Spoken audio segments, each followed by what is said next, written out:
এমন হাজ্জাজ ইবনে ইউসুফের গায়ে ওই অন্ধ ব্যক্তির পা লেগে গেছে। কি অবস্থা হবে? অনেক সিরিয়াস অবস্থা। হাজ্জাজ বলছে, এই বেয়াদব, তুই কে রে? তুই জানাস না আমি হাজ্জাজ, আমি অমুক অমুক গভর্নর, আমার গায়ে পা লাগাইছিস কেন?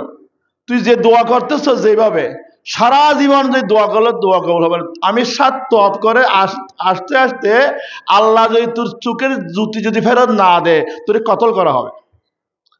অবস্থা বেশি খারাপ, বেগতিক।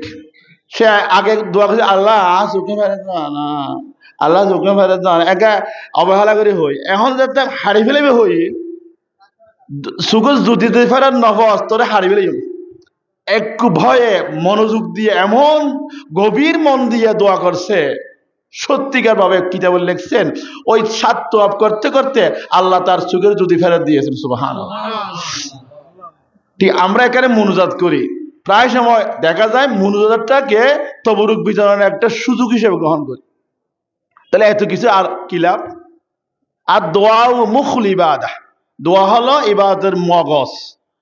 মনে করেন আমাদের হাজির আসতাম বড় একটা আলেমের ছেলে, আবু তাহের শাহ হুজুরের ছেলে, আল্লাহর হুকুম কাউসার, সে সব ঠিক আছে কিন্তু মাথার ব্রেন ঠিক নেই, তার কোনো দাম আছে? তা আমাদের তবরুক ঠিক আছে, ওয়াজ ঠিক আছে, দোয়াটা যদি এলোমেলো হয় তাহলে আর কৌশলকে ভালো হয়ে যাবে মাহফিলিয়ান। সুতরাং আমি অনুরোধ করব, বেশি না 10 মিনিট, বেশি হলে 12 মিনিট, কম হলে 10 মিনিট, এই 2 মিনিটের ব্যবধান। সুতরাং আপনারা মনোযোগ দিয়ে সুন্দর করে গৌতম বুদ্ধের করে বসবেন না, সুন্দর করে নামাজের মতো করে আদবের সাথে বসতে হবে। আর চোখের পানি ছেড়ে দিতে হবে, বেশি নয়, 2 ফুটা মাত্র। 2 ফুটা চোখের পানি যদি ফেলান, গভীর মন দিয়ে যদি দোয়া করেন, ইনশাআল্লাহ আল্লাহ দোয়া কবুল করবেন। আমরা কুমিরে গোনা ফাতিয়া যায়, অর্ধেক মানুষ সেলফি তুলে মনে সময় আত্মা নিয়ে সেলফি তুলে। এখনো এই ছেলেটা মিনাশরীফ পড়তেছে আর সে ছবি তুলতেছে, এটা মিনাশরীফের বেয়াদবি, মনোযোগের বেয়াদবি। এই কাজটা জীবনেও করবেন না আপনার। লোক দেখানোর কোনো প্রয়োজন নেই।